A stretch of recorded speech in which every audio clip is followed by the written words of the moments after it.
Vin, menurut lu nilai instrumental untuk membatasi norma-norma tertentu itu dalam Pancasila apaan sih, Vin? Nih, aku ambil contoh dari sila kedua. Sila kedua kan itu kemanusiaan yang adil dan beradab. Nah, kita kan budaya timur itu kan lebih apa ya? Jika orang tua itu membersihkan rumah, kita jadi ikut serta gitu untuk membantu membersihkan rumah.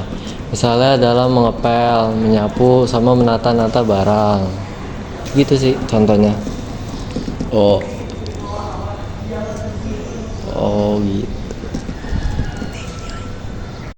Oh iya, berarti Vin, berarti harus ada yang ngedorong gitu ya, kayak norma, prinsip-prinsip gitu ya. Iya, soalnya aku udah diajarin sih sama orang tua dari kecil untuk selalu ngebantu orang tua, misalnya kayak yang tadi ngepel, nyapu, ngebantu gitu-gitu. Oh, oke, thank you, Vin. Kalau menurut kamu apa Cheers? Nilai instrumental yang udah kamu lakuin yang seperti di sila? Tadi kan Hafin udah ngejawab dari sila kedua ya, sila kedua benar. Dia ngejawab dari cara dia peduli terhadap manusia lain atau orang lain gitu dan membantu orang tuanya. Kalau aku bakal ambil contoh dari sila keempat, pemusyawaratan yang dipimpin oleh hikmat dan kebijaksanaan dalam pemusyawaratan dan perwakilan. Ini dari kata kuncinya aja dari pemusyawaratan. Ini sering kita lihat sih, nggak usah jauh-jauh deh, kayak tiap 1 bulan atau tiap semester kita ada ganti ketua kelas. Nah, dari situ kita udah bermusyawarah untuk berpikir yang terbaik untuk kelas kita. Itu contohnya. Kenapa ini bisa terjadi? Karena nilai-nilai dasar di Indonesia tuh mendorong pemusyawarahannya.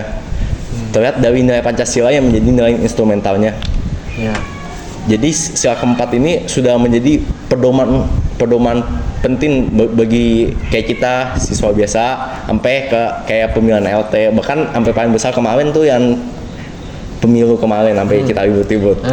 Iya, benar. Sebenarnya berlebihan juga sih, karena pemusyawaratan ini harusnya bersifatnya lebih keadil. Iya. Oke. Oh gitu, thank you Cheers. Nah, tadi kan Hafin udah ngejawab sila kedua. Aku juga udah ngejawab sila keempat. Sekarang giliran Yosua nih. Yos, kalau menurutmu ambil satu sila, ambil salah satu contoh nilai instrumental sama nilai praktis yang kamu udah lakuin dalam Pancasila.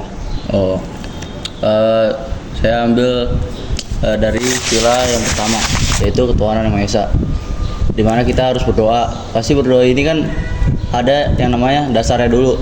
Dasarnya pasti dari kitab suci kan. Nah, dari kitab suci itu asalnya dari hukum Taurat. Nah, semua agama juga pasti ngelakuin hal itu. Dan mulai dasarnya dari kitab, semua kitab.